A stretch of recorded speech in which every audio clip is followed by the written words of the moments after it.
এই গল্পে দৃশ্যিত সমস্ত ঘটনাবলী সম্পূর্ণ কাল্পনিক। বাস্তবের সাথে কোনো মিল থাকলে তা সম্পূর্ণ অনিচ্ছাকৃত এবং কাকতালীয়।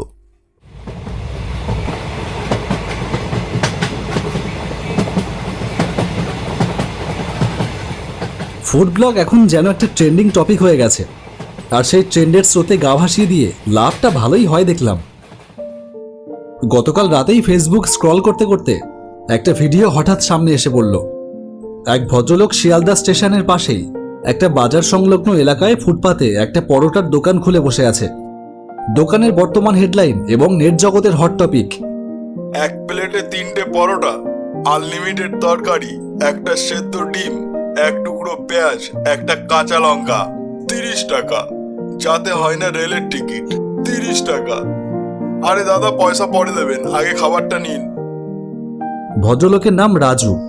ভদ্রলোক পরোটার নাম দিয়েছেন রাজুদার পকেট পরোটা। ব্যাপারটা বেশ ইন্টারেস্টিং লাগছিল। সত্যি কথা বলতে, ভদ্রলোক এখন এতটাই ভাইরাল যে তাকে নিয়ে ভিডিও করলে ভিউজের বন্যা যেন চোখের সামনে ভেসে উঠছিল। ভদ্রলোক ভোর 6টায় দোকান লাগায়, আর তখন থেকেই দোকানে খরিদ্দারের লাইন লেগে যায়। তাই সেই হট টপিক নিয়ে যদি আমায় এখন ভিডিও করতে হয়, তাহলে আমাকে রাত্রি 2:58 বনগাঁ টু শিয়ালদা লোকাল ধরতেই হবে। আর দেরি করলাম না, রাতে ঘুমোলে চলবে না। সমস্ত জিনিসপত্র গুছিয়ে নিয়ে রাত 2টোর মধ্যে আমার বাইকটা নিয়ে পৌঁছে গেলাম বনগাঁ স্টেশনে। গ্যারেজে বাইকটা রেখে দিয়ে টিকিট কেটে নির্দিষ্ট ট্রেনে গিয়ে বসে পড়লাম। পুরো স্টেশনটা একেবারে ফাঁকা, শুধুমাত্র গুটি কয়েক চায়ের দোকান তাদের অস্তিত্ব জানান দিচ্ছে। যথাসময়ে ট্রেন ছাড়ল।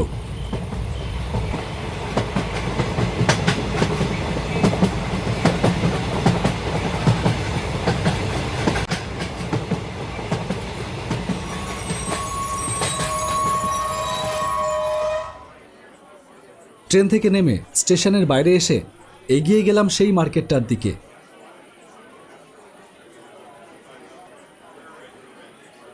রাজুদা কোন জায়গাটাতে বসে তা তো জানি না।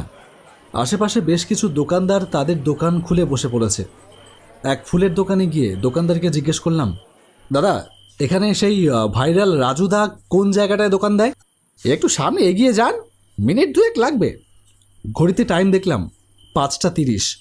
এতক্ষণে রাজুদা ঠিক চলে এসেছে। দেরি না করে একটু জোরে পা চালিয়ে এগিয়ে গেলাম।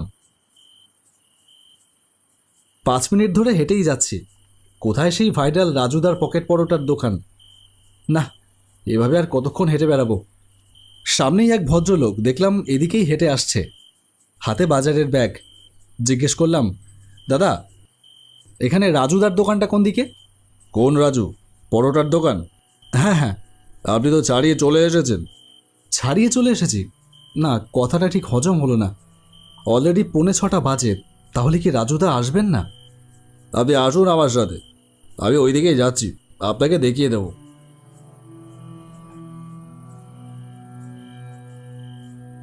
লোকটার সাথে বেশ কিছুটা আসবার পরে একটা জায়গা দেখিয়ে দিয়ে লোকটা বলল, এই জায়গাতেই বসে রাজু, কিন্তু এতক্ষণে তো চলে আসবার কথা, আসবে কি না দেখুন। বলেই লোকটা এগিয়ে গেল সামনের দিকে। আমি কি আর করি, রাস্তার পাশে ফুটপাতের ওপর বসে অপেক্ষা করতে থাকলাম। আরও ঘন্টাখানেক কাটল। ঘড়ির কাঁটায় প্রায় 7টা বাজে। তাহলে আজকে কি আর আসবে না সেই রাজুদা? না, রাতের ঘুমের পাশাপাশি দিনটাই মাটি হয়ে গেল।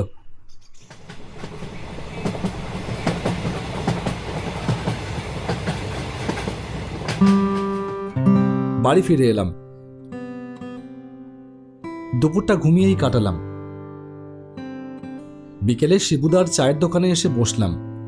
বিকাশ বলল, কিরে সমু, তোর চ্যানেলের খবর কি? আর বলিস না,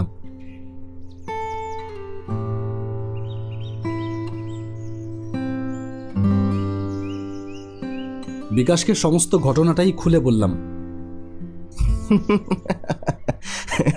লেটেস্ট কেস ভাই। এই জন্যেই বলে, যার বিয়ে তার হুঁশ নেই, আর পাড়াপড়শি রাত জেগে পাবজি খেলছে। মানে? মানেটা ঠিক কি তা আমিও জানি না। তা কি করবি ভাবলি? দাঁড়া 1 মিনিট। হ্যালো, হ্যাঁ বলছি, কে বলছেন? হ্যাঁ, আমি ফুড ব্লগ করি। ও আচ্ছা, হ্যাঁ হ্যাঁ, করে দেবো, নো প্রবলেম। 20,000 টাকা, আর 50% অ্যাডভান্স করতে হবে দাদা, আর বাকি 50% দোকান ভিজিট করে শ্যুট কমপ্লিট করবার পর। আর বাকি ভিডিও আপলোড হবার পর যা রিচ হবে সেটাতে আমরা কোনো গ্যারান্টি দিই না। আচ্ছা, কবে নাগাদ বলছেন? হ্যাঁ, আমি আজ ফ্রি আছি, আজকে করলেও সমস্যা নেই। আচ্ছা, লোকেশানটা বলুন। ওকে, ডান। আপনি তাহলে অনলাইনে পেমেন্টটা করে দিন এই নাম্বারেই।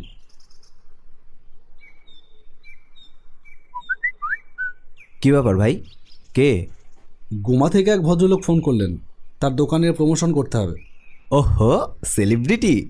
আরে কী যে বলিস না, আসলে এই ফুড ব্লগারদের কাজটাই তো এটা, ভালো খাবারের রিভিউ দিয়ে সেটাকে প্রমোট করা। কিন্তু আজকাল ফুড ব্লগিংয়ের নামে যে সমস্ত নোংরামি হচ্ছে তার কি বলবো। থাক, চুপ কর, তুইও কিছু কম যাস না। কি করব বল, স্রোতের সাথে গা ভাসাচ্ছি আর কি। যাকে বাদ দে, এখন যেতে হবে গুমা। অলরেডি 5:20 বাজে, 6:28 ট্রেন। বলছি, তুইও চল না আমার সাথে, মজা হবে বেশ। এমনিতেই প্রমোশন, অতএব ফ্রিতে খেয়ে আসতে পারবি। না রে, আমার হবে না। আমার আজ একটু কাজ আছে রাতে, ব্যারাকপুর যাব। যদি বলিস তো আমি আমার কাজ মিটিয়ে গুমা পৌঁছে যাব, তারপর ওখান থেকে একসাথে আসা যাবে। ওকে, ডান। আমার হয়ে গেলে আমি স্টেশনে তোর জন্য ওয়েট করবোক্ষণ, আর তুই গুমা ঢুকে আমায় একটা কল করিস। Okay bro. By the way, দোকানটা গুমার কোথায়? বেশি দূরে না, বললো তো স্টেশন থেকে বেরিয়ে ডান পাশে রাস্তা দিয়ে মিনিট 5-এর হাঁটা পথ। দোকানের নাম রাজবাড়ি হোটেল। ঠিক আছে, তাহলে বেরিয়ে পড়, আর দেরি করিস না। গুমায় যখন ট্রেনটা থামলো তখন সন্ধ্যা 7:15 বাজে। স্টেশন থেকে বেরিয়ে ভদ্রলোকের কথা মতো ডান পাশের রাস্তাটা ধরলাম। মিনিট 10 হেঁটে এলাম, তবে রাজবাড়ি হোটেল নামে কোনো হোটেল চোখে পড়ল না। ভাবলাম, আবার সকালের মতো কি দোকানটা পেছনে ফেলে চলে এলাম নাকি, কাউকে জিজ্ঞেস করব। দেখলাম সামনে দিয়ে একটা লোক এগিয়ে আসছে, তাকে জিজ্ঞেস করলাম, দাদা এখানে রাজবাড়ি হোটেলটা কোথায় বলতে পারবেন? লোকটা আমায় একবার আপাদমস্তক দেখে নিয়ে বলল, আপনি সোমনাথ রায়? ভদ্রলোকের গলার আওয়াজ শুনে বুঝলাম ইনিই বিকেলে আমায় ফোন করেছিলেন। বললাম, হ্যাঁ, আপনি আমাকে বিকেলে ফোন করেছিলেন? হ্যাঁ, আমার সাথে আসুন। ভদ্রলোকের সাথে কিছুটা এগিয়ে গেলাম।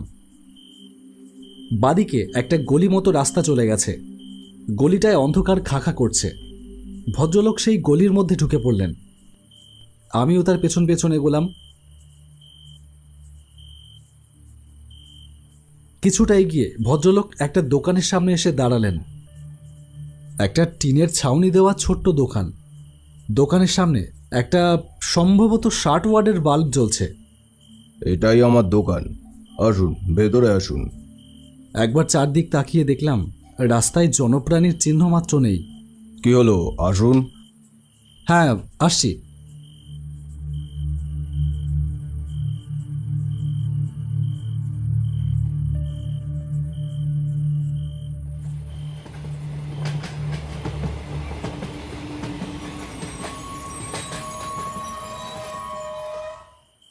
ব্যারাকপুর থেকে কাজ মিটিয়ে ফিরতে ফিরতে বেশ লেট হয়ে গেল।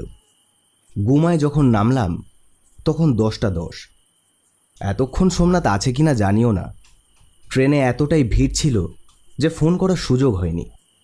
তবে সোমনাথ যখন বলেছে কাজ মিটে গেলে অপেক্ষা করবে, তখন নিশ্চয়ই অপেক্ষা করবে। স্টেশনের বাইরে এসে ফোন করলাম সোমনাথকে।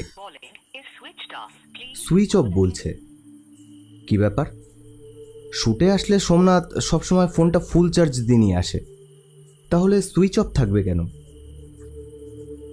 তাহলে কি এখনো শ্যুট কমপ্লিট হয়নি? শ্যুট করার সময় ও ফোনটাকে এয়ারপ্লেন মুড করে রাখে। আরও কিছুক্ষণ দাঁড়িয়ে অপেক্ষা করলাম, তারপর আবার ফোন করলাম। ফোনটা এখনো সুইচ অফ বলছে। ঠান্ডাটাও পড়েছে খুব। মোবাইল ডেটা অন করতেই একটা মেসেজ এলো হোয়াটসঅ্যাপে। সোমনাথের মেসেজ, লাইভ লোকেশন সেন্ড করেছে, আর তার নিচে আর একটা মেসেজ, সেভ মি। মেসেজটা পড়ে চমকে উঠলাম। সোমনাথ কি তাহলে কোনো বিপদে পড়েছে? না, দাঁড়িয়ে দাঁড়িয়ে ভাবলে চলবে না। লাইভ লোকেশন ধরে এগোতে লাগলাম।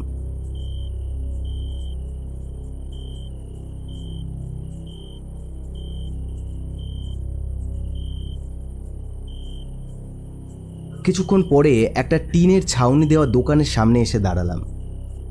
লোকেশনটা এখানেই দেখাচ্ছে। দোকানের সামনে একটা ব্যানারে দোকানের নাম লেখা আছে, রাজবাড়ি হোটেল। হ্যাঁ, এই দোকানটাতেই তো সোমনাথের আসার কথা। আর কিছু না ভেবে ঢুকে পড়লাম দোকানটার ভেতরে। ঘুটঘুট করছে অন্ধকার, কেউ কোথাও নেই। কেউ আছেন? সোমনাথ, সমু।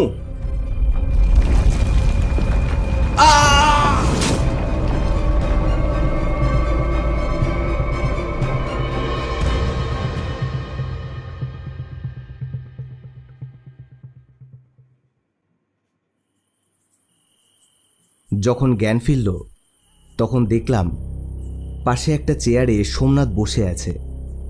ওর হাতটা পিছন থেকে বাঁধা। আমারও একই অবস্থা। এগুলো কি হচ্ছে সোমনাথ? জানি না, যদি বেঁচে ফিরি তাহলে সব বলবো। তবে ভাই, আজ বিকেলে যে আমায় ফোন করেছিল, সে মানুষ না ভাই, সে মানুষ না। মানে? একটা হাসির শব্দে ঘরটা কেঁপে উঠল। সামনে দাঁড়িয়ে আছে সেই পিশাচটা।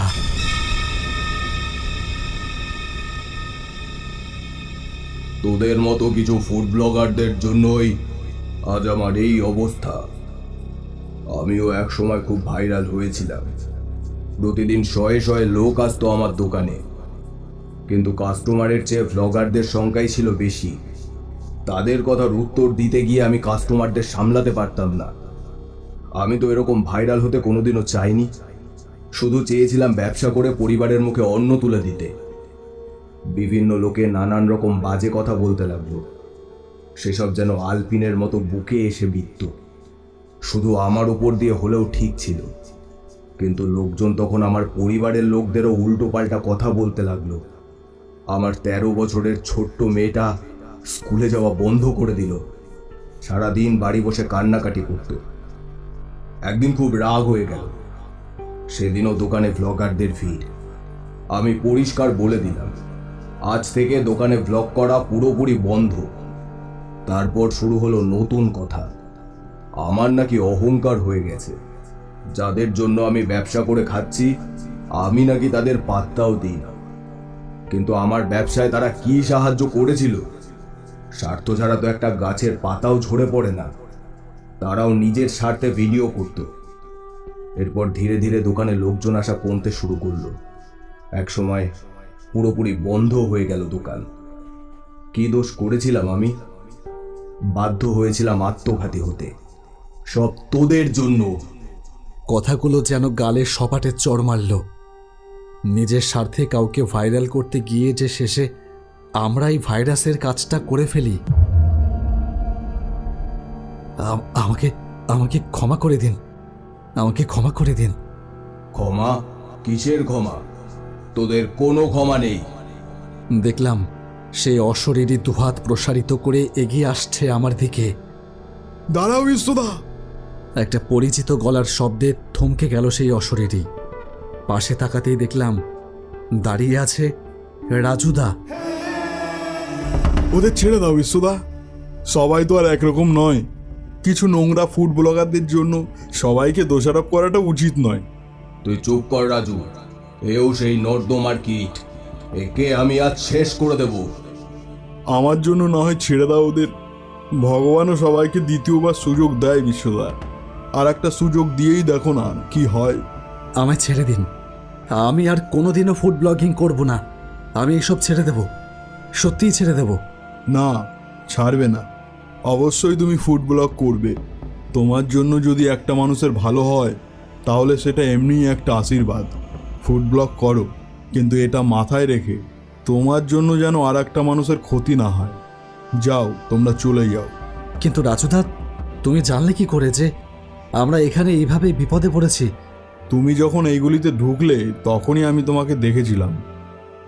আমার তখনই সন্দেহ হয় এই গলিতে সন্ধ্যার পর কেউ আসে না, গলিটার দুর্নাম আছে।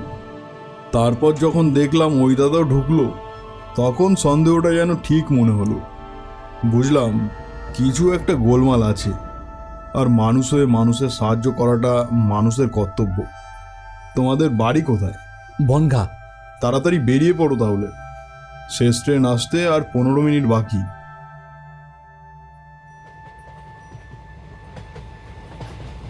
স্টেশনে আসতেই ট্রেনটা পেয়ে গেলাম। কামরাটা একদম ফাঁকা। বিকাশ বলল, এবার বলতো কি হয়েছিল? একবার স্মৃতি হাতরে গুছিয়ে নিলাম ঠিক কি কি ঘটেছিল আমার সাথে।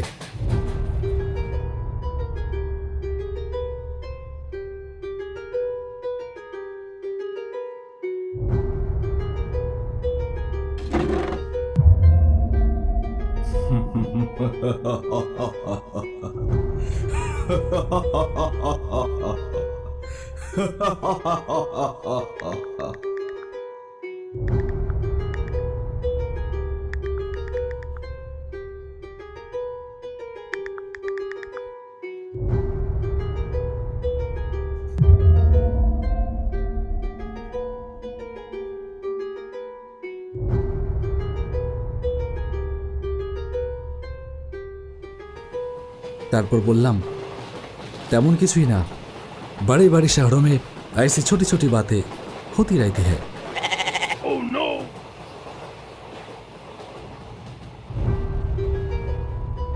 আপনি যদি চ্যানেলে নতুন হয়ে থাকেন তাহলে চ্যানেলটি সাবস্ক্রাইব করে দেবেন।